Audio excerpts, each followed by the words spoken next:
Harry Potter اور پارس پتھر کا راز 16واں باب چور دروازے کے پار۔ آنے والے سالوں میں ہیری کو یہ کبھی ٹھیک طرح سے یاد نہیں رہے گا کہ اس نے کس طرح سے اپنے امتحانات دیے، کیونکہ ہمیشہ اسے یہ دھڑکا لگا رہتا تھا کہ کسی بھی وقت وولڈیمورٹ دروازہ کھول کر دھڑدھڑاتا ہوا اندر داخل ہو جائے گا۔ مگر دن گزرتے گئے اور اس بارے میں کوئی شبہ نہیں تھا کہ مقفل دروازے کے پیچھے فلفی اب بھی زندہ اور صحیح سلامت تھا۔ موسم بہت گرم ہو گیا تھا، خاص طور پر جماعت کے بڑے کمروں میں تو سخت گرمی تھی جہاں وہ اپنے امتحانات کے پرچے دینے کے لیے جاتے تھے۔ امتحانات میں انہیں خاص طور پر جادوئی قلم دیے گئے تھے جن پر نقل روکنے والا جادو کیا گیا تھا۔ وہ جو ہی نقل مارنے کی کوشش کرتے تو قلم ان کی نقل کو لکھنے سے انکار کر دیتا تھا۔ ان کے عملی امتحانات بھی ہوئے۔ پروفیسر فلٹوک نے انہیں اپنی جماعت میں ایک ایک کر کے یہ دیکھنے کے لیے بلوایا کہ وہ ایک اناناس کو ڈیسک کے اوپر ہوا میں نچا سکتے ہیں۔ پروفیسر میکگونیگل نے انہیں ایک چوہا دیا جسے نفیس پالش کی ڈبیا میں بدلنا تھا۔ پوائنٹس اس بات پر دیے گئے تھے کہ پالش کی ڈبیا کتنی خوبصورت اور نفیس دکھائی دیتی تھی۔ اگر ڈبیا کی مونچھیں رہ جاتی تھیں تو پوائنٹس کاٹ لیے جاتے تھے۔ پروفیسر اسنیپ نے انہیں بھلا دینے والے جادوئی سیال بنانے کا امتحان دیا تھا، مگر ان کے اس وقت واقعی ہوش اڑ گئے جب وہ تمام وقت ان کے سروں پر سوار رہا۔ انہیں یہ یاد کرنے میں بڑی مشکل پیش آئی کہ بھلانے والے سیال کا نسخہ کیا ہو سکتا تھا۔ ہیری نے اپنی طرف سے امتحانات میں اچھی سے اچھی کارکردگی کے مظاہرے کی بھرپور کوشش کی تھی۔ اس نے اپنے سر میں بار بار اٹھنے والے بھیانک درد کو نظر انداز کرنے کی بھی صحیح کی جو اسے تب سے لگاتار پریشان کر رہا تھا جب سے وہ تاریک جنگل کی سزا بھگت کر واپس لوٹا تھا۔ نیول نے سوچا کہ ہیری کی پریشانی کا سبب امتحانات کا تناؤ ہو سکتا ہے کیونکہ ہیری کو نیند نہیں آتی تھی، جبکہ سچائی تو یہ تھی کہ ہیری کو اس کے پرانے ڈراؤنے خوابوں نے دوبارہ گھیر لیا تھا جو اسے اچھی بھلی نیند سے بیدار کر دیتے تھے۔ صرف فرق اتنا تھا کہ یہ خواب اب پہلے سے زیادہ خوفناک روپ اختیار کر چکے تھے، جن میں ایک نقاب پوش سایہ گھسایا تھا۔ اس کے منہ سے ٹپکتا ہوا خون اب سرخ رنگت کا دکھائی دیتا تھا، بالکل خون آشام کی طرح۔ رون اور ہرمائنی پارس پتھر کے بارے میں ہیری جتنے فکر مند نہیں تھے، ایسا شاید اس لیے تھا کہ انہوں نے وہ نہیں دیکھا تھا جو ہیری دیکھ چکا تھا، یا پھر شاید اس لیے کہ ان کے ماتھے پر جلتا ہوا نشان موجود نہیں تھا۔ بلا شبہ وولڈیمورٹ کا خیال انہیں ڈراؤنا تو ضرور لگتا تھا، لیکن وہ ان کے خوابوں میں بار بار نہیں آ رہا تھا، اور وہ اپنی دہرائی میں اتنے مگن رہتے تھے کہ انہیں اس بارے میں فکر مند ہونے کا زیادہ وقت ہی نہیں ملتا تھا کہ اسنیپ یا کوئی اور کیا کرنے کی فکر میں غلطاں ہیں۔ ان کا آخری امتحان جادوئی تاریخ کا تھا۔ اس میں ان یکتا روزگار جادوگروں کے بارے میں سوال پوچھے گئے جنہوں نے اپنے آپ تلنے والی جادوئی کڑھائیاں ایجاد کی تھیں۔ 1 گھنٹے تک سوالوں کے جواب دینے کے بعد وہ 1 ہفتے کے لیے پوری طرح آزاد تھے۔ ان کے امتحانات کے نتائج کا اعلان 1 ہفتے بعد کیا جانے والا تھا۔ جب پروفیسر بینز کے بھوت نے ان سے اپنا قلم رکھنے اور چرمئی کاغذوں کو موڑ کر لوٹانے کے لیے کہا تو باقی تمام لوگوں کی طرح ہیری بھی خوشی کا اظہار کرنے سے خود کو نہیں روک پایا تھا۔ میں نے جتنا سوچا تھا یہ اس سے بہت زیادہ آسان تھا، ہرمائنی نے مسکراتے ہوئے بتایا۔ اس وقت وہ اس ہجوم میں شامل ہو چکے جو دھوپ بھرے میدان کی طرف جا رہا تھا۔ مجھے 1637 کی بھیڑیائی انسانوں کے رہن سہن کے ادوار یا الفریق کی جوشیلی بغاوتوں کو یاد کرنے کی بالکل ضرورت نہیں تھی۔ ہرمائنی کو ہمیشہ امتحان کے بعد اپنے پرچے کے بارے میں ایسی باتیں کرنا اچھی لگتی تھیں، لیکن رون نے کہا کہ اس سے وہ اور پریشان ہو جاتا ہے۔ وہ لوگ جھیل کے کنارے گھومنے نکل گئے۔ وہ تھک کر ایک درخت کی چھاؤں کے نیچے بیٹھے۔ ویزلی جڑواں بھائی اور لی جارڈن ایک دیو قامت آبی قیر ماہی کی شاخ و گدگدی کرتے ہوئے چھیڑخانی کرنے میں مصروف تھے جو گرم اتھلے پانی میں آرام کر رہی تھی۔ اب کوئی دہرائی نہیں کرنی، کوئی پڑھائی نہیں کرنی، رون نے خوشی کی سانس چھوڑتے ہوئے کہا اور گھاس پر پوری طرح دراز ہوتا چلا گیا۔ تم بھی زیادہ خوش دکھائی دے سکتے ہو ہیری، یہ پتہ چلنے میں ابھی 1 ہفتہ باقی ہے کہ ہم نے کتنا برا امتحان دیا ہے۔ فی الحال تو پریشانی کی کوئی بات ضروری نہیں۔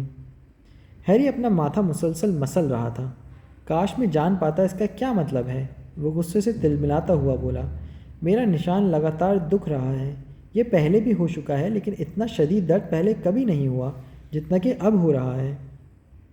میڈم پومفری کے پاس جاؤ، ہرمائنی نے مشورہ دیا۔ میں بیمار نہیں ہوں، ہیری نے مڑ کر کہا۔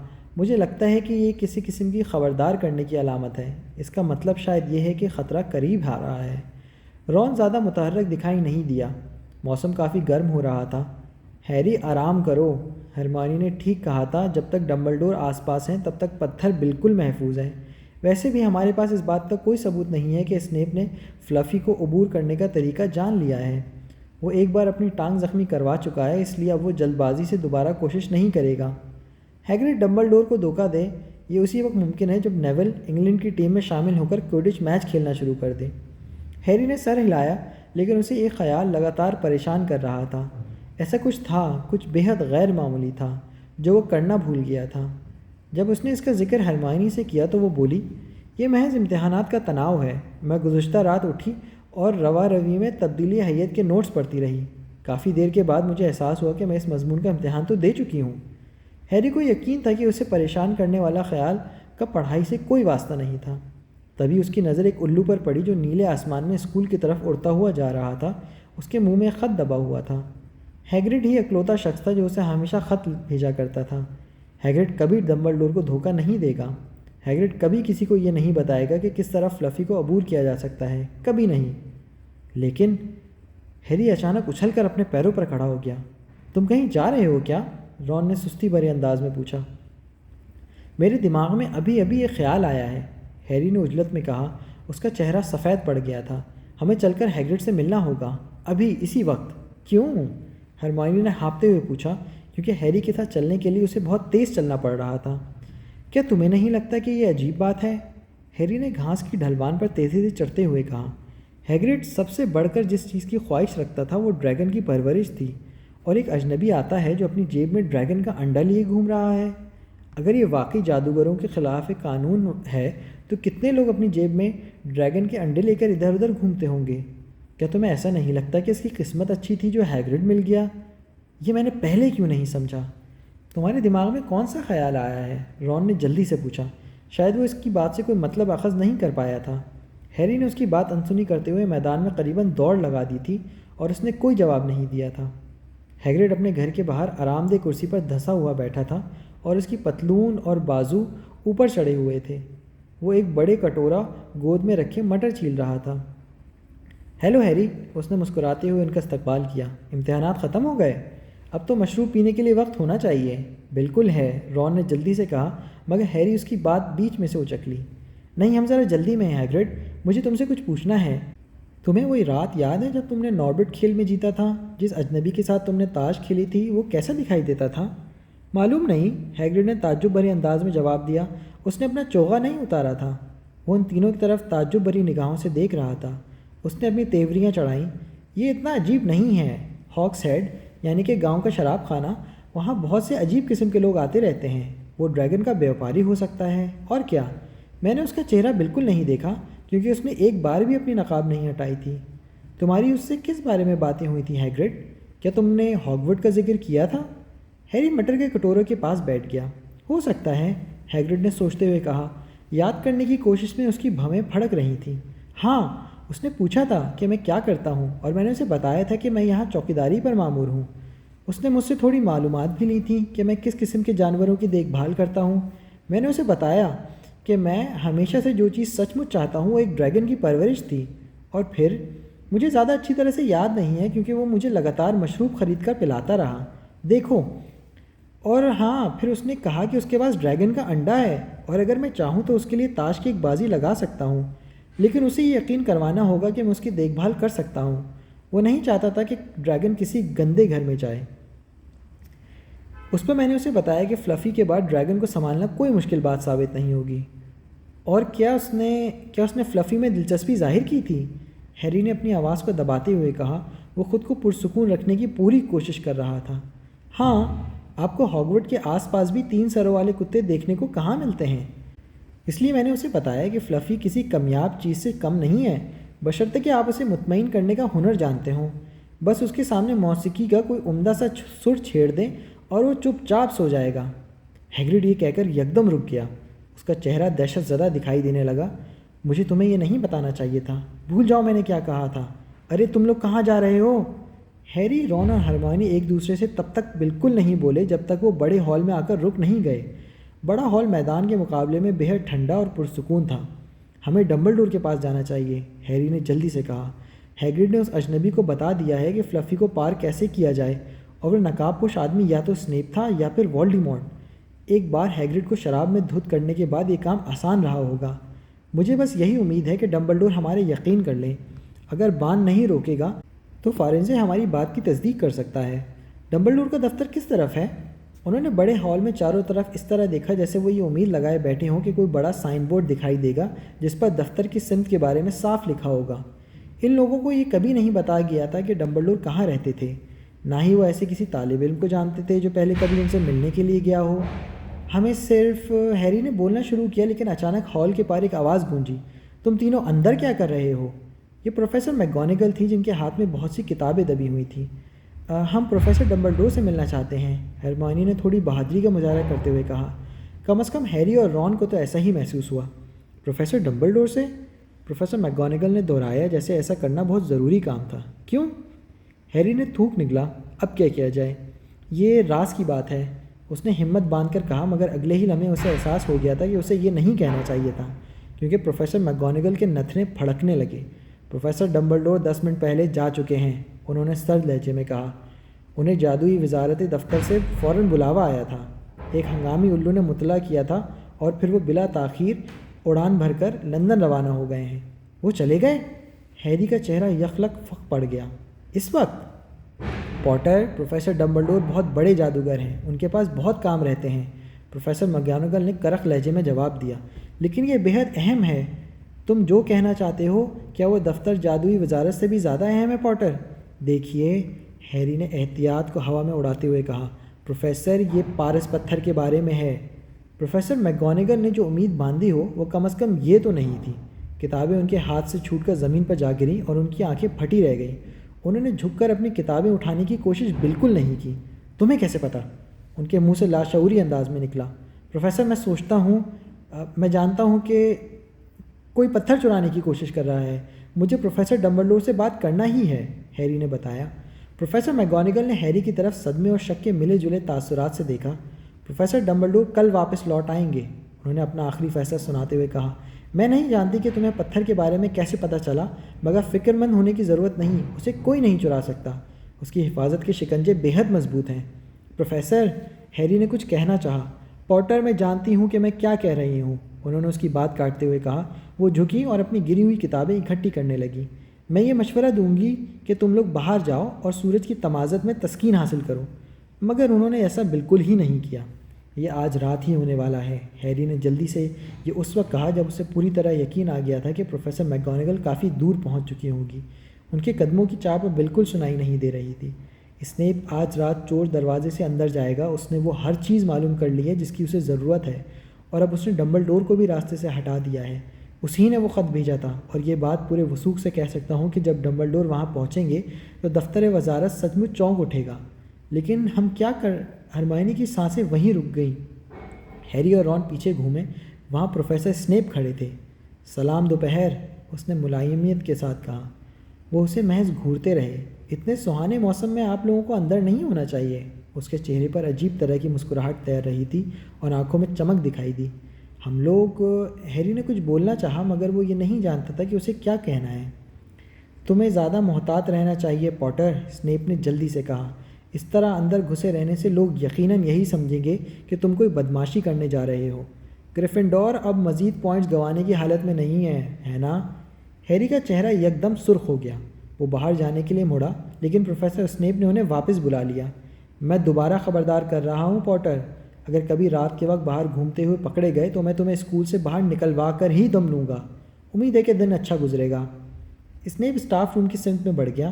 باہر پتھر کی سیڑھیوں پر ہیری باقی لوگوں کی طرف مڑا۔ ٹھیک ہے، تو اب ہمیں یہ کرنا ہے، وہ جلدی سے بڑبڑایا۔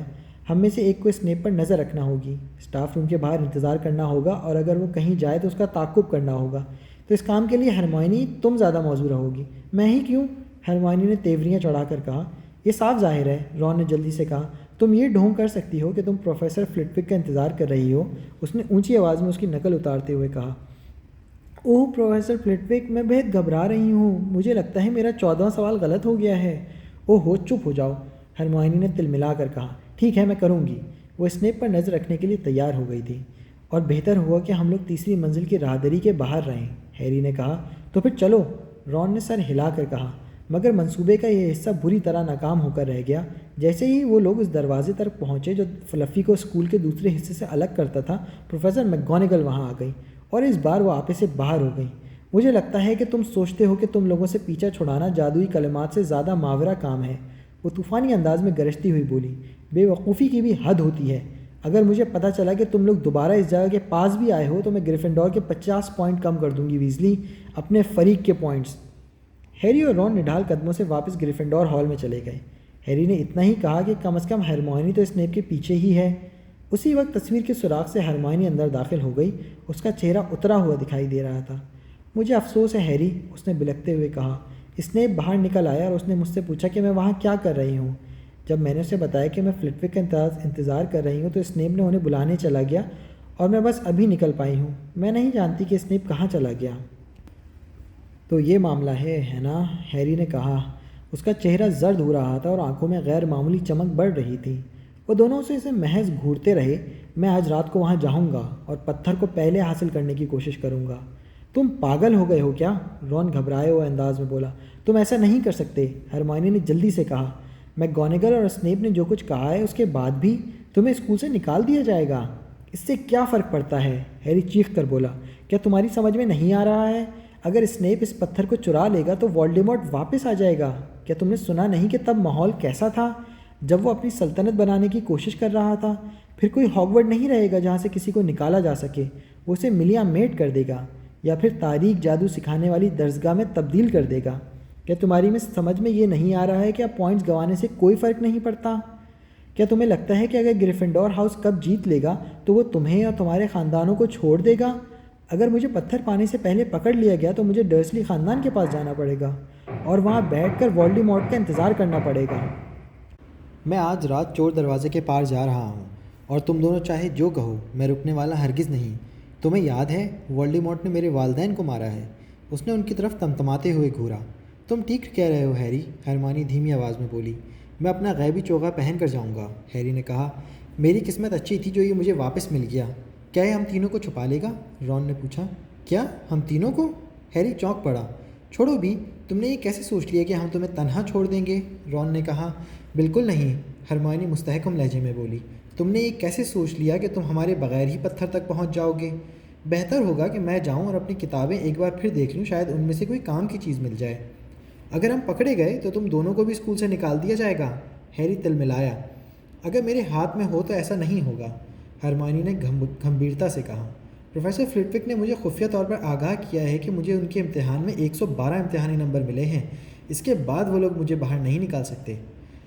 رات کے کھانے کے بعد وہ تینوں ہال میں تناؤ کی حالت میں بیٹھے رہے۔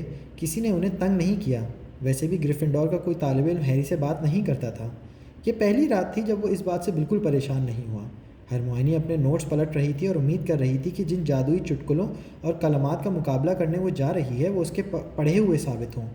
ہیری اور رون نے آپس میں زیادہ باتیں نہیں کیں۔ دونوں ہی اس بارے میں سوچ رہے تھے کہ وہ کیا کرنے جا رہے تھے۔ دھیرے دھیرے لوگ سونے کے لیے بستروں پر جانے لگے اور ہال خالی ہو گیا۔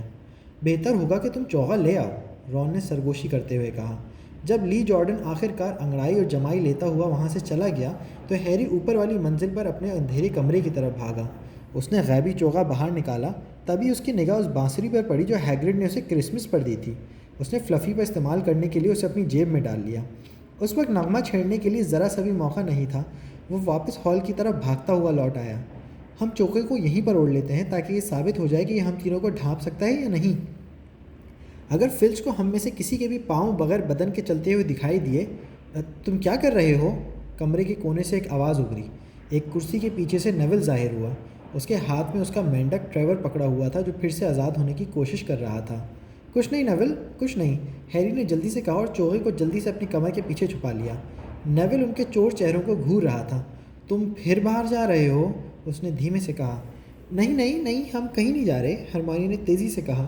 نہیں، ہم نہیں جا رہے ہیں۔ تم جا کر سو کیوں نہیں جاتے نیول؟ ہیری نے دروازے کے پاس لگے ہوئے پرانے گھڑیال کی طرف نظر دوڑائی۔ اب مزید وقت برباد کرنا ٹھیک نہیں تھا۔ اسنیپ اس وقت شاید فلفی کو موسیقی کے جال میں پھنسا کر گہری نیند سلا چکا ہو۔ اس نے سوچا۔ تم باہر نہیں جا سکتے، نیول نے سختی سے کہا۔ تم پھر پکڑے جاؤ گے اور گریفنڈور زیادہ مشکل میں پھنس جائے گا۔ تم سمجھ نہیں رہے ہو نیول، یہ بے حد ضروری ہے، ہیری نے سمجھانے کی ناکام کوشش کی۔ نیول کسی خطرناک کام کو کرنے کے لیے خود کو مضبوط بنانے میں مصروف تھا۔ میں تمہیں ایسا نہیں کرنے دوں گا، اس نے کہا اور جلدی سے تصویر کے سوراخ کے سامنے کھڑا ہو گیا۔ میں تم سے لڑوں گا، نیول، رون نے غصے سے کہا۔ آرام سے راستہ چھوڑ دو، احمقانہ کام مت کرو۔ مجھے احمق مت کہو، نیول بولا۔ مجھے نہیں لگتا کہ تم لوگوں کو کوئی اور قانون توڑنا چاہیے، اور تم ہی نے تو مجھ سے کہا تھا کہ مجھے لوگوں کا مقابلہ کرنا چاہیے۔ ہاں مگر ہم لوگوں کا نہیں، رون نے پریشان ہو کر کہا۔ نیول تم نہیں جانتے کہ تم کیا کر رہے ہو۔ اس نے ایک قدم آگے بڑھایا تو نیول نے اپنے مینڈک کو نیچے گرا دیا، جو ایک ہی جست لگا کر نگاہوں سے اوجھل ہو گیا۔ آؤ مجھے مارنے کی کوشش کرو، نیول نے اپنی مٹھیاں تان کر انہیں ہوا میں لہراتے ہوئے کہا۔ میں تیار ہوں۔ ہیری نے ہرمائنی کی طرف مڑ کر بیچارگی کے عالم میں دیکھا۔ کچھ کرو۔ ہرمائنی آگے بڑھی۔ نیول، اس نے کہا، مجھے سچ مچ اس کا بہت افسوس ہے۔ اس نے اپنی چھڑی اٹھائی۔ ساکتم بتم خاموشم، ہرمائنی نے اپنی چھڑی نیول کی طرف جھٹکتے ہوئے کہا۔ نیول کے ہاتھ پیر اکٹھے بن گئے، اس کا پورا بدن سخت ہو گیا۔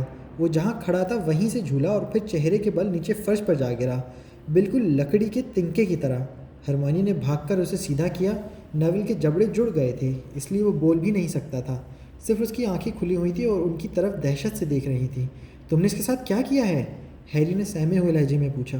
یہ مکمل بدنی بندش ہے، ہرمائنی نے مغموم لہجے میں کہا۔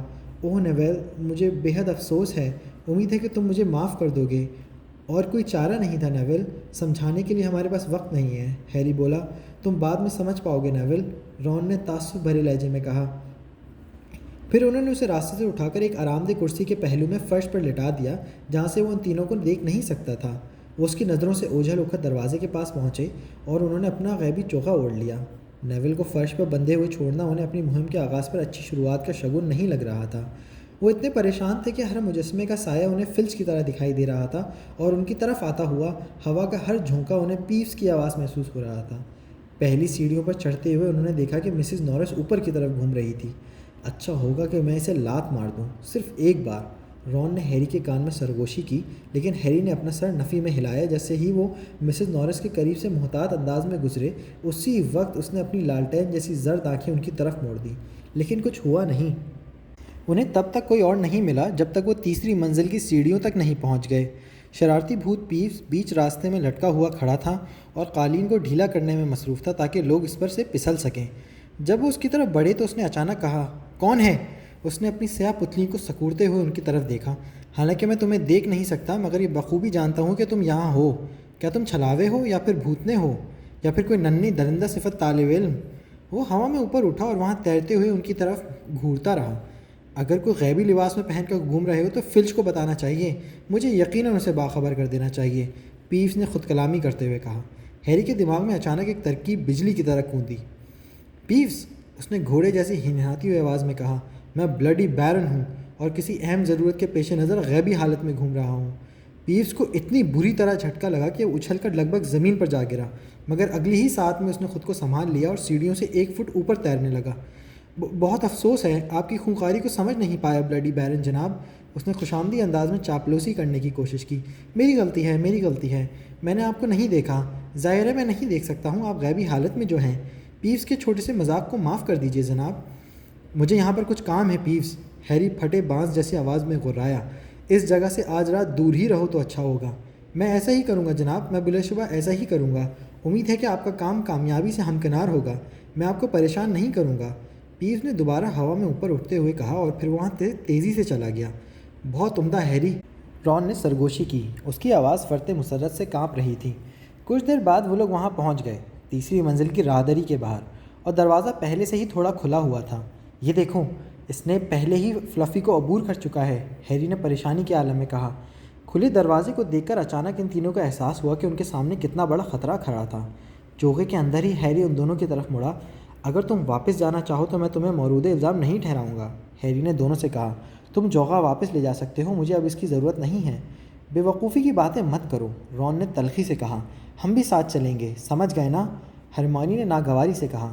ہیری نے دروازہ کھولا، جیسے ہی دروازے کی چرچراہٹ پیدا ہوئی ایک دھیمی غراہٹ کی آواز ان کی سماعت میں سنائی دی۔ 3 سروں والے کتے کی تینوں ناک ان کی سمت میں پاگلوں کی طرح سونگھنے میں مصروف دکھائی دیں، حالانکہ وہ انہیں دیکھ نہیں سکتا تھا۔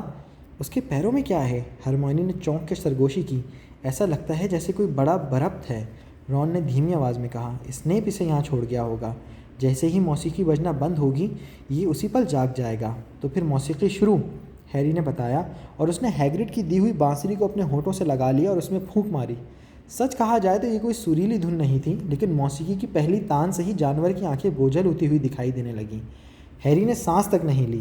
دھیرے دھیرے کتے کی گردنیں رک گئیں اور وہ اپنے پنجوں پر لڑکھڑایا اور گھٹنوں کے بل بیٹھ گیا۔ پھر اس نے اپنے تینوں سر اگلے پنجوں پر جما دیے اور گہری سانسیں لینے لگا۔ اس کی آنکھیں دھیمے دھیمے بند ہوتی جا رہی تھیں اور کچھ ہی دیر بعد وہ نیند کی وادیوں میں اتر گیا۔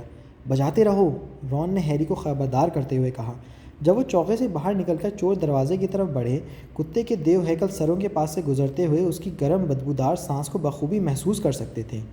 مجھے لگتا ہے کہ ہم لوگ دروازہ کھولنے میں کامیاب ہو جائیں گے، رون نے کتے کے پیچھے جھانکتے ہوئے کہا۔ تم پہلے جانا چاہتی ہو ہرمائنی؟ نہیں میں نہیں، ہرمائنی ہچکچائی۔ ٹھیک ہے، رون نے اپنے دانت کٹکھٹائے اور محتاط انداز میں کتے کے پیروں کے اوپر سے نکل گیا۔ وہ جھکا اور اس نے چور دروازے کے کنڈے کا چھلا کھینچا جو اوپر اٹھا اور پھر دروازہ کھل گیا۔ تمہیں ایک کیا دکھائی دے رہا ہے؟ ہرمائنی نے تیزی سے پوچھا۔ کچھ نہیں، صرف اندھیرا، نیچے اترنے کا کوئی راستہ نہیں ہے، ہمیں سیدھے نیچے کودنا پڑے گا، رون نے دھیمی آواز میں انہیں بتایا۔ ہیری اب بھی بانسری بجا رہا تھا۔ اس نے رون کی توجہ پانے کے لیے اپنا ہاتھ ہلایا اور خود کی طرف اشارہ کیا۔ تم پہلے جانا چاہتے ہو کیا واقعی؟ رون نے حیرت سے پوچھا۔ میں نہیں جانتا یہ کتنا گہرا ہے، بانسری ہرمائنی کو دے دو تاکہ وہ بجا کر اسے سلائے رکھے۔ ہیری نے بانسری اسے دے دی۔ کچھ پل کی اس خاموشی کے دوران کتا اپنی جگہ پر ہلا اور اس کے منہ سے غراہٹ نکلی، مگر جو ہی ہرمائنی نے بانسری کو بجانا شروع کیا تو وہ پھر ایک بار پھر گہری نیند میں مشغول ہو گیا۔ ہیری اسے پھلانگتا ہوا آگے بڑھا اور رون کے قریب پہنچ گیا۔ اس نے چور دروازے کی اندھیری گہرائی میں جھانکا، وہاں زمین کا نام و نشان نہیں دکھائی دے رہا تھا۔ اس نے اپنے دھڑ کو دروازے کے دہانے میں نیچے اتارا۔ اس نے دہانے کی چوکٹ پر اپنے ہاتھ جما رکھے تھے اور اس کا باقی جسم ہوا میں جھول رہا تھا۔ اس نے اپنی گردن اٹھائی اور رون کی طرف دیکھا۔ اگر مجھے کچھ ہو جائے تو میرے پیچھے مت آنا، سیدھے الو خانے میں جانا اور ہیڈوگ کو ڈمبل ڈور کے پاس بھیج دینا، ٹھیک ہے؟ ہاں ٹھیک ہے، رون نے سر ہلا کر جواب دیا۔ امید ہے کہ 1 منٹ بعد ملاقات ہوگی، ہیری نے دھیمی مسکراہٹ کے ساتھ کہا، اور ہیری نے اپنے آپ کو گہری تاریکی میں ڈھیلا چھوڑ دیا۔ اس کے ہاتھ چوکھٹ سے غائب ہو گئے تھے۔ ٹھنڈی نم آلود ہوا کا جھونکا اس کے قریب سے گزرا۔ جب وہ نیچے اور نیچے گرتا چلا گیا اور پھر دھم کسی آواز، عجیب اور دبی ہوئی آواز گونجی اور وہ کسی نرم سی چیز پر جا گرا۔ وہ اٹھا اور اس نے اپنی چاروں طرف ٹٹولا، کیونکہ اس کی آنکھیں اندھیرے میں دیکھ نہیں پا رہی تھیں۔ ایسا لگ رہا تھا جیسے وہ کسی طرح کے درخت پر بیٹھا ہوا تھا۔ اس نے سر اٹھا کر اوپر دیکھا۔ کھلا ہوا چور دروازہ کسی ڈاک ٹکٹ کی طرح اوپر دکھائی دے رہا تھا۔ سب ٹھیک ہے، ہیری نے روشنی کی طرف دیکھ کر بلند آواز میں کہا۔ یہاں نیچے نرم جگہ ہے، کود جاؤ۔ رون فوراً کود گیا۔ وہ ہیری کے بالکل قریب گرا اور پھسل کر ایک طرف لڑک گیا۔ یہ کیا ہے؟ یہ پہلا جملہ اس کے منہ سے لاشعوری طور پر نکلا۔ معلوم نہیں، کسی طرح کا درخت لگتا ہے۔ مجھے لگتا ہے کہ یہاں پر اس لیے ہے تاکہ گرنے پر چوٹ نہ لگے۔ چلو آ جاؤ۔ ہرمائنی، ہیری نے جلدی سے کہا۔ بانسری کی بھدی سی آواز یکدم تھم گئی۔ اگلی ہی ساتھ کتا زور سے بھونکا، مگر ہرمائنی پہلے ہی کود چکی تھی۔ وہ ہیری کی دوسری طرف آن گری۔ ہم لوگ اسکول سے میلوں نیچے پہنچ گئے ہیں، ہرمائنی نے گہری سانس لے کر کہا۔ ہماری قسمت اچھی تھی کہ یہ درخت یہاں پر ہے نا؟ رون نے کہا۔ قسمت اچھی ہے؟ ہرمائنی چیخی۔ تم دونوں اپنی طرف دیکھو تو صحیح۔ وہ اوپر اچھلی اور ہاتھ پیر مارتی ہوئی ایک سیلابی دیوار کی طرف بڑھی۔ اسے اس لیے ہاتھ پاؤں مارنا پڑا کیونکہ جس پل وہ درخت پر گری تھی، درخت کی ریشم جیسی نرم شاخیں اس کے ٹخنوں کے چاروں طرف سانپ کی طرح بل کھاتے ہوئے گرفت جمانے لگی تھیں۔ جہاں تک ہیری اور رون کا سوال تھا، ان کے پیر پہلے ہی بڑی ریشمی بیلوں میں کسی طرح کس چکے تھے اور انہیں اس بات کا احساس تک نہیں ہو پایا تھا۔ درخت اس پر اپنی پکڑ مضبوط کر پائے اس سے پہلے ہی ہرمائنی نے اپنے آپ کو چھڑا لیا۔ وہ دہشت بھری نظروں سے دیکھ رہی تھی کہ اس کے دونوں دوست درخت کے چنگل سے بچنے کے لیے بے تحاشا ہاتھ پیر مار رہے تھے، مگر وہ اس سے جتنا لڑتے تھے وہ اتنی ہی تیزی سے ان کے چاروں طرف اپنی ریشمی بیلوں کا شکنجہ کستا چلا گیا۔ ہلو مت، ہرمائنی نے ہدایت کی۔ میں جانتی ہوں کہ یہ کیا ہے، یہ شیطانی پھندا ہے۔ ارے بڑے خوشی کی بات ہے کہ ہم اس کا نام جان گئے، اس سے بڑی مدد ملی، رون چڑھتے ہوئے کہا۔ وہ پیچھے کی طرف جھکا ہوا تھا اور پھر بھرپور کوشش کر رہا تھا کہ درخت اس کی گردن پر اپنا بل نہ کس سکے۔ چپ رہو، میں یاد کرنے کی کوشش کر رہی ہوں کہ ایسے کیسے مارا جائے، ہرمائنی بولی۔ اچھا ٹھیک ہے، مگر جلدی کرو، میں تو اب سانس بھی نہیں لے پا رہا ہوں، ہیری نے ہانپتے ہوئے کہا۔ وہ درخت کے ساتھ کشتی کرنے لگا جو اس کے سامنے سے چاروں طرف اپنا کنجا کس رہا تھا۔ شیطانی پھندا، پروفیسر اسپراؤٹ نے کیا کہا تھا؟ یہ اندھیرے اور نمی کو پسند کرتا ہے، ہرمائنی خود کلامی کے عالم میں بڑبڑانے لگی۔ تو پھر آگ جلاؤ، ہیری کا گلا رند گیا تھا۔ ہاں بالکل صحیح، ہمارے پاس لکڑی نہیں ہے، ہرمائنی اپنے ہاتھ ملتے ہوئے چیخی۔ کیا تم پاگل ہو گئی ہو؟ رون پوری طاقت سے چیخا۔ تم جادوگرنی ہو یا نہیں؟ ہوں، کیسے نہیں؟ ہرمائنی نے کہا۔ اس نے اپنی چھڑی جھٹکے سے باہر نکالی اور اسے ہلا کر کچھ بڑبڑائی۔ پھر اس نے درخت پر بھی اسی طرح کے نیلے شعلے کا استعمال کیا جس طرح کے شعلے کا استعمال اس نے اسنیپ کے چوغے پر کیا تھا۔ پل بھر میں ہیری اور رون نے محسوس کیا کہ درخت کی ریشمی بیلوں کی گرفت ڈھیلی پڑنے لگی۔ درخت روشنی اور گرمائی سے دور ہٹ کر سکڑنے لگا۔ سکڑتے اور پیچھے ہٹتے ہوئے شیطانی پندے نے ان کے جسموں کو چھوڑ دیا اور خوفزدہ انداز میں سمٹ سا گیا۔ ہیری اور رون جو ہی اس کی گرفت سے آزاد ہوئے تو انہوں نے شیطانی پھندے کے چنگل میں نکلنے میں ذرا سی بھی دیر نہیں کی۔ وہ قریباً دوڑتے ہوئے باہر نکل آئے۔ ہرمائنی، ہماری قسمت اچھی تھی کہ تم جڑی بوٹیوں کے علم والی جماعت میں توجہ دیتی ہو، ہیری نے کہا جب وہ اپنے چہرے کا پسینہ پہنچتے ہوئے اس دیوار کے پاس آ چکا تھا۔ ہاں، رون نے جلدی سے کہا، اور ہماری قسمت اچھی ہے کہ ہیری مصیبت کی گھڑی میں بھی اپنے ہوش و حواس قائم رکھتا ہے۔ ہمارے پاس لکڑی نہیں ہے، قسم سے۔ اس راستے سے، ہیری نے ان کی تکرار سے بچنے کے لیے ایک طرف اشارہ کیا۔ وہ تاریک راہداری تھی جو وہاں سے نکلنے والا واحد رستہ دکھا رہی تھی۔ اپنے قدموں کی چاپ کے علاوہ انہیں صرف دیوار پر نیچے ٹپکتے ہوئے پانی کی دھیمی دھیمی آواز سنائی دے رہی تھی۔ راہدری کا ڈھلوانی راستہ انہیں مزید گہرائی میں اتارتا چلا گیا۔ ہیری کے دماغ میں یہ منظر دیکھ کر گرنگٹس کی یاد تازہ ہو گئی۔ اس کے دل کو تیز جھٹکا لگا جب اسے ان ڈریگن کی یاد آئی جو جادوگروں کے بینک میں تجوریوں کی حفاظت کیا کرتے تھے۔ اگر انہیں کوئی ڈریگن مل گیا، ایک بڑا ڈریگن۔ ننھے نوبرٹ ہی کے بارے میں ان کا تجربہ نہایت خوفناک تھا۔ کیا تمہیں کچھ سنائی دے رہا ہے؟ رون نے سرگوشی کی۔ ہیری نے سنا، کہیں سے سرسراہٹ اور چھنچھناہٹ کی ہلکی ہلکی آوازیں آ رہی تھیں۔ کیا تمہیں لگتا ہے کہ یہ کوئی بھوت ہے؟ مجھے نہیں معلوم، مجھے لگتا ہے یہ پروں کی پھڑپھڑاہٹ کی آواز ہے۔ آگے روشنی ہے، مجھے کچھ متحرک چیزیں دکھائی دے رہی ہیں۔ وہ لوگ راہدری کے موڑ پر پہنچ گئے اور ان کے سامنے تیز روشنی سے بھرا ایک کمرہ تھا جس کی چھت محراب دار تھی۔ اس میں جگنوؤں کی طرح چمکتے ہوئے سینکڑوں ننھے پرندے بھرے ہوئے تھے جو اپنے پنکھ پھڑپڑاتے ہوئے ایک دوسرے سے ٹکراتے ہوئے کمروں میں چاروں طرف اڑ رہے تھے۔ کمرے کی دوسری طرف ایک بھاری بھرکم دروازہ دکھائی دے رہا تھا۔ کیا تمہیں لگتا ہے کہ اگر ہم کمرے کو پار کرنے کی کوشش کریں گے تو یہ ننھے ننھے پرندے ہم پر حملہ کر دیں گے؟ رون نے بڑبڑا کر سہمے ہوئے لہجے میں کہا۔ ممکن ہے، ہیری ان کی طرف دیکھتا ہوا بولا۔ وہ بہت خونخوار تو دکھائی نہیں دیتے ہیں، مگر میرا خیال ہے کہ ان سب نے اکٹھا حملہ بول دیا تو خیر ہمارے پاس بچنے کے لیے وہ ڈھال نہیں ہے۔ میں دوڑ لگاتا ہوں۔ اس نے ایک گہری سانس لی، ہاتھوں سے اپنے چہرے کو چاروں طرف سے ڈھانپا اور کمرہ پار کرنے کے لیے دوڑ لگا دی۔ اسے امید تھی کہ کسی بھی پل تیز چونچوں اور نوکیلے پنجوں سے اسے نوچ لیں گے، مگر ایسا کچھ نہیں ہوا۔ وہ دروازے تک صحیح سلامت پہنچ گیا۔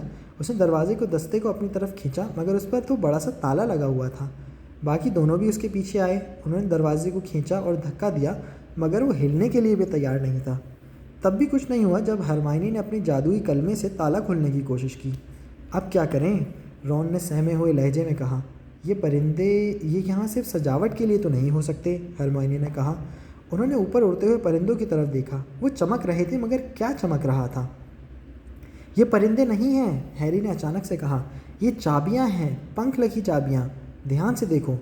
تو اس کا مطلب ہے کہ اس نے چاروں طرف کمروں کی طرف دیکھا جب باقی دونوں لوگ چابیوں کے جھنڈ کو ٹکٹکی باندھے دیکھ رہے تھے۔ ہاں دیکھو، جادوئی بھاری ڈنڈا رکھا ہے، ہمیں چابی کو پکڑ کر دروازہ کھولنا ہوگا، ہیری نے جوشیلے انداز میں کہا۔ مگر یہاں پر تو سینکڑوں چابیاں ہیں۔ رون نے دروازے پر لگے تالے کو غور سے دیکھا۔ ہمیں ایک پرانی سی بڑی، شاید چاندی کی جیسا یہ دستہ ہے، چابی کو تلاش کرنا ہوگا، وہ جلدی سے بولا۔ تینوں نے ایک ایک بھاری ڈنڈا اٹھایا اور ہوا میں اوپر اٹھ کر چابیوں کے بادل کے بیچ میں پرواز کرنے لگے۔ انہوں نے جھپٹ کر انہیں پکڑنے کی کوشش کی مگر جادوئی چابیاں نہایت تیزی سے دور بھاگ جاتی اور غوطہ لگاتی تھیں کہ انہیں پکڑنا لگ بھگ ناممکن کام لگ رہا تھا۔ ہیری 100 سالوں میں سب سے کم عمر متلاشی یوں نہیں تھا۔ اس میں ایسی چیزیں دیکھنے کی صلاحیت موجود تھی جو دوسروں کو دکھائی نہیں دیتی تھی۔ 1 منٹ تک ان گنت پنکھوں کے طوفان میں اڑنے کے بعد اس نے چاندی کی ایک بڑی سی چابی دیکھ لی جس کا ایک پنکھ مڑا ہوا تھا۔ یوں لگتا تھا جیسے اسے پہلے بھی کسی نے پکڑا ہو اور چابی کے سوراخ میں بے دردی سے گھسا ڈالا ہو۔ چابی وہ رہی، ہیری نے ان دونوں کو بتایا۔ وہ بڑی والی، اوپر وہاں پر، نہیں وہاں، چمکتے نیلے پنکھوں والی جس کا ایک طرف کا پنکھ مڑا ہوا ہے۔ رون پھرتی کے ساتھ اس سمت میں بڑھا جہاں ہیری اشارہ کر رہا تھا مگر اگلی ساتھ میں وہ چھت سے ٹکرایا اور باہری ڈنڈے سے قریباً لڑک ہی گیا۔ ہمیں اسے مل کر گھیرنا چاہیے، ہیری نے ہدایت کی۔ وہ اس چابی پر سے آنکھیں نہیں ہٹا رہا تھا۔ رون، تم اس کے اوپر جاؤ، ہرمائنی اس کے نیچے رہو اور اس نیچے جانے سے روکتی رہو اور میں اسے پکڑنے کی کوشش کروں گا، ٹھیک ہے؟ ابھی۔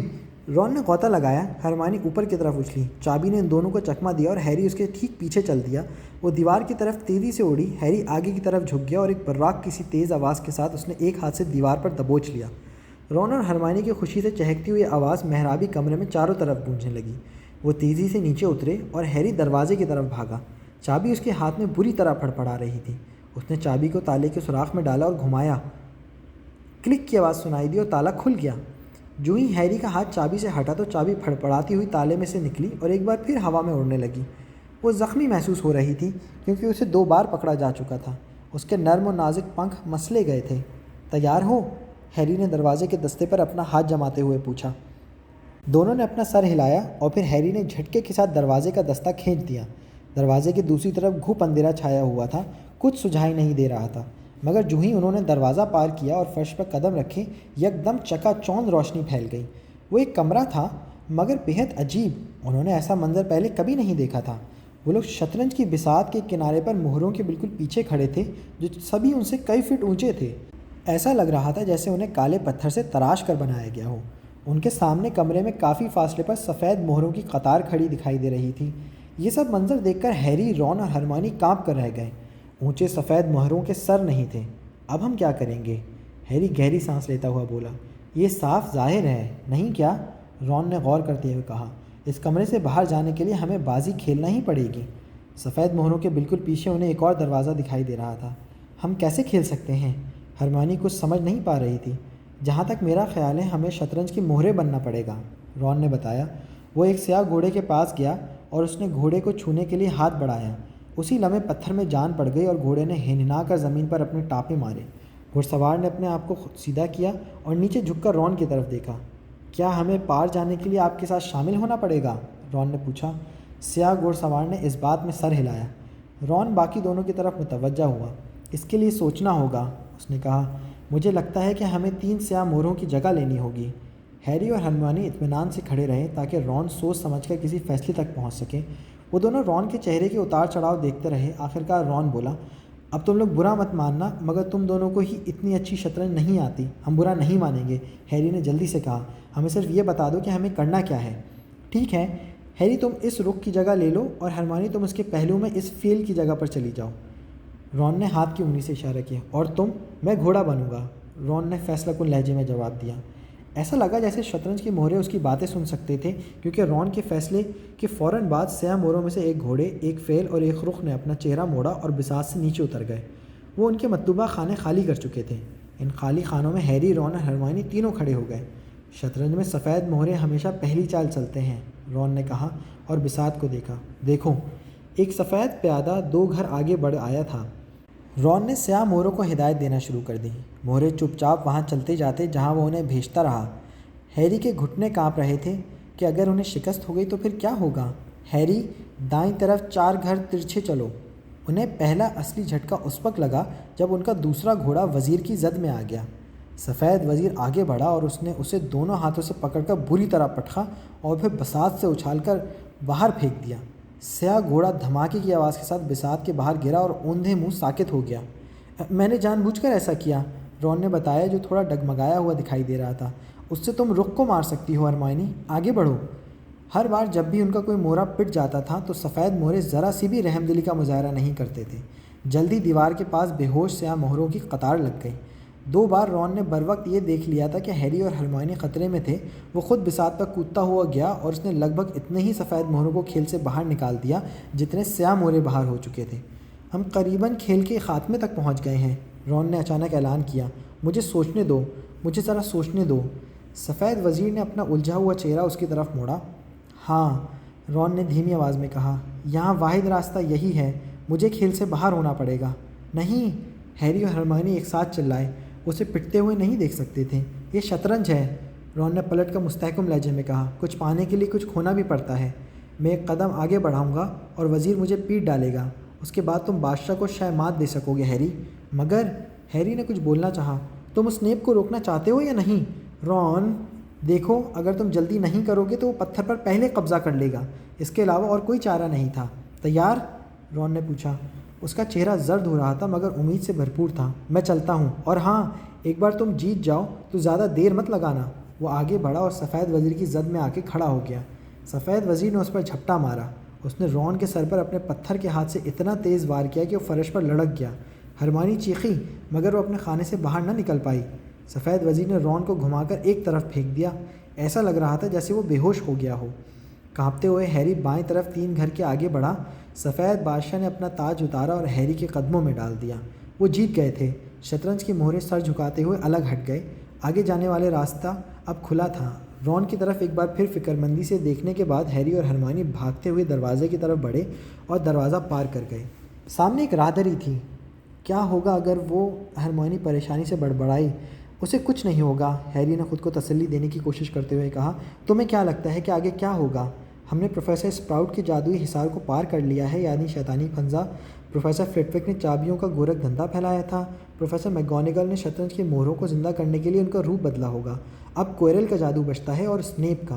وہ آگے والے دروازے کی طرف بڑھے جو راہداری کے خاتمے پر دکھائی دے رہا تھا۔ ٹھیک ہے، ہیری نے ہمت باندھتے ہوئے کہا۔ اس نے دروازے کو دھکا دے کر کھولا۔ ایک ناگوار سی بو کا جھونکا ان کے نتنوں سے آ ٹکرایا، جس کی وجہ سے دونوں کو اپنی ناک کو پکڑنا پڑا۔ بدبو کی چبھن سے ان کی آنکھوں میں پانی آ گیا۔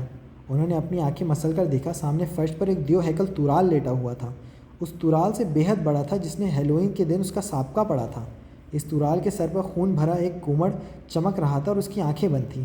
مجھے خوشی ہے کہ ہمیں اس سے لڑنا نہیں پڑے گا، ہیری نے سرگوشی کرتے ہوئے بولا۔ وہ اب محتاط انداز میں اس کے دیو ہیکل جسم کو پھلانگ رہے تھے۔ چلو، مجھ سے تو سانس تک نہیں لیا جا رہا۔ اس نے اگلا دروازہ کھینچ کر کھولا۔ دونوں میں یہ ہمت نہیں ہو پا رہی تھی کہ جھانک کر دیکھ سکیں کہ آگے کیا ہونے والا تھا، لیکن اس کے اندر کوئی بہت ڈراؤنی چیز نہیں تھی۔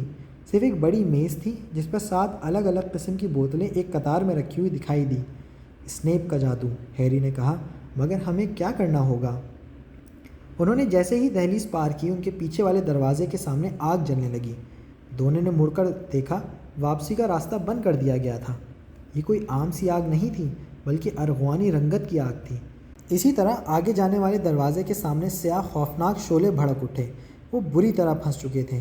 دیکھو، ہرمائنی نے بوتلوں کے پاس رکھا چرمئی کاغذ کا ایک گولا اٹھایا، اسے کھولا اور پڑھنے کے لیے ہیری نے ہرمائنی کے کندھوں کے اوپر سے جھانکا۔ خطرہ تمہارے سامنے ہے، تمہارے پیچھے ہے حفاظت۔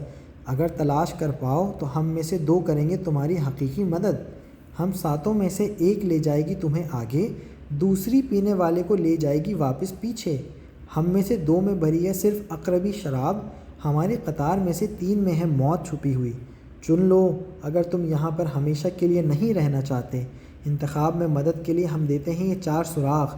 پہلا، زہر کتنی بھی عیاری سے چھپنے کی کوشش کرے، ہمیشہ ملے گا الٹے ہاتھ پر عقربی شراب کے۔ دوسرا، دونوں سروں پر جو بوتلیں ہیں وہ الگ ہی ہیں، مگر آگے جانے کے لیے وہ تمہاری دوست نہیں ہیں۔ تیسرا، جیسا تم دیکھ سکتے ہو الگ سب حجم ہے، یہ سب سے چھوٹی نہ سب سے بڑی، اندر موت کا سامان۔ چوتھا، بائیں اور دائیں طرف سے ہر دوسری ذائقے میں جڑواں ہیں، حالانکہ دکھائی دیتی الگ ہیں وہ پہلی نظر میں۔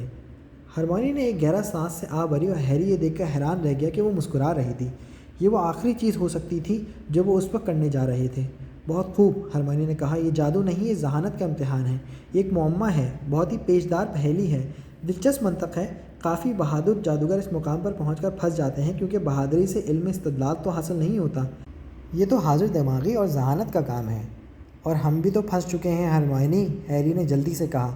بالکل نہیں، ہرمائنی نے کہا، ہمیں جس کی ضرورت ہے سب یہاں اس کاغذ پر لکھا ہے۔ بوتلیں 7 ہیں، 3 میں زہر ہے، 2 میں عقرب گزیدہ شراب، 1 ہمیں سیاہ آگ سے پار بحفاظت لے جائے گی اور 1 ارغوانی آگ کو عبور کرنے میں ہماری مدد کرے گی تاکہ ہم واپس لوٹ سکیں۔ لیکن ہمیں یہ کیسے پتہ چلے گا ہمیں کون سی بوتل پینا ہوگی؟ مجھے 1 منٹ سوچنے دو۔ ہرمائنی نے چرمئی کاغذ کو اپنی نگاہوں کے سامنے پھیلا لیا اور کئی بار اسے پڑھا۔ پھر وہ بوتلوں کی قطار کے سامنے ادھر ادھر بے چینی سے گھومتی رہی اور ان کی طرف اشارہ کرتے ہوئے بڑبڑاتی رہی۔ آخرکار اس نے تالی بجائی۔ سمجھ میں آ گیا، اس نے تیزی سے کہا۔ سب سے چھوٹی بوتل ہمیں سیاہ آگ کو عبور کرنے میں مدد دے گی، یعنی پتھر کی طرف لے جائے گی۔ ہیری نے چھوٹی بوتل کی طرف دیکھا، اس میں تو صرف 1 فرد کے لیے سیال دکھائی دے رہا ہے، یعنی ہم میں سے صرف 1 ہی آگے جا سکتا ہے۔ یہ تو بمشکل 1 ہی گھونٹ ہوگا، ہیری نے متفکرانہ انداز میں کہا۔ انہوں نے ایک دوسرے کی طرف دیکھا۔ کون سی بوتل تمہیں جامنی آگ سے واپس لے جا سکتی ہے؟ ہیری نے پوچھا۔ ہرمائنی نے دائیں کنارے پر رکھی ہوئی بوتل کی طرف اشارہ کیا۔ تو تم اسے پی لو، ہیری نے کہا۔ نہیں، سنو، واپس جاؤ اور رون کو ساتھ لے لو۔ اڑنے والی چابیوں کے کمرے میں جادوئی بھاری ڈنڈے رکھے ہوئے ہیں، انہیں اٹھاؤ اور ان کی مدد سے تم لوگ چور دروازے سے باہر نکل کر فلفی کے پار نکل جانا۔ سیدھے الو خانے جاؤ اور ہیڈوگ کو ڈمبل ڈور کے پاس بھیج دو، ہمیں ان کی سخت ضرورت ہے۔ میں اسنیپ کو کچھ وقت کے لیے تو روک سکتا ہوں، مگر در حقیقت یہ ہے کہ میں اس کا ٹکر نہیں ہوں۔ مگر ہیری، بالفرض اگر تم جانتے ہو کون بھی اس کے ساتھ ہوا۔ قسمت ایک بار میرا ساتھ دے چکی ہے ہرمائنی، ہے نا؟ ہیری نے اپنے نشان کی طرف اشارہ کرتے ہوئے کہا۔ قسمت دوبارہ میرا ساتھ دے سکتی ہے۔ ہرمائنی کے ہونٹ کانپ اٹھے، وہ اچانک ہیری کی طرف لپکی اور اسے اپنے بازوؤں کے حصار میں لے لیا۔ ہرمائنی، ہیری تم جانتے ہو تم کمال کی جادوگر ہو، وہ بھیکی آنکھوں سے مسکرائی۔ جب ہرمائنی نے اسے چھوڑا تو ہیری نے بری طرح شرماتے ہوئے کہا، اتنا اچھا نہیں جتنی تم ہو۔ میں، ہرمائنی نے کہا، کتابیں اور ذہانت، دنیا میں ان سے بھی زیادہ کئی اور غیر معمولی چیزیں ہوتی ہیں، دوست اور بہادری۔ اور ہیری اپنا دھیان رکھنا۔ پہلے تم پیو، تمہیں بھروسہ ہے کہ کس بوتل میں کیا ہے نا؟ ہیری نے پوچھا۔ بالکل، ہرمائنی نے کہا۔ اس نے کونے والی بوتل میں ایک بڑا گھونٹ حلق سے اتارا اور کانپ گئی۔ اس میں زہر تو نہیں ہے؟ ہیری کا چہرہ پریشانی سے بگڑ گیا۔ نہیں، مگر یہ برف کی طرح ہے، ہرمائنی نے جواب دیا۔ جلدی جاؤ اس سے پہلے کہ اس کا اثر ختم ہو جائے۔ شب بخیر، اپنا دھیان رکھنا۔ جاؤ، وقت ضائع مت کرو۔ ہرمائنی مڑی اور سیدھے ارغوانی آگ کے شعلوں کے بیچ میں گھستی چلی گئی۔ پھر دروازہ کھلا اور وہ چلی گئی۔ ہیری نے گہری سانس لی اور سب سے چھوٹی بوتل کو اٹھا لیا۔ وہ سیاہ آگ کے شعلوں کا سامنا کرنے کے لیے مڑا۔ ٹھیک ہے، میں آ رہا ہوں، اس نے کہا اور چھوٹی بوتل کا ڈھکن اتار کر سیال کو ایک ہی گھونٹ میں حلق کے نیچے اتار لیا۔ سچ مچ ایسا لگا جیسے جسم میں برف بہہ رہی ہو۔ اس نے بوتل نیچے رکھی اور آگے چل دیا۔ اس نے ہمت بندھائی اور اس نے دیکھا کہ سیاہ آگ کے شعلے اس کی بدن کو چوم رہے تھے، مگر اسے ان کی حدت کا پتہ نہیں چلا۔ ایک پل کے لیے تو اسے سیاہ آگ کے سوا اور کچھ دکھائی نہیں دیا۔ پھر وہ دوسری سرہ پہ پہنچ گیا، آخری کمرے میں۔ وہاں پر کوئی پہلے سے موجود تھا، مگر وہ اسنیپ نہیں تھا، وہ وولڈیمورٹ بھی نہیں تھا۔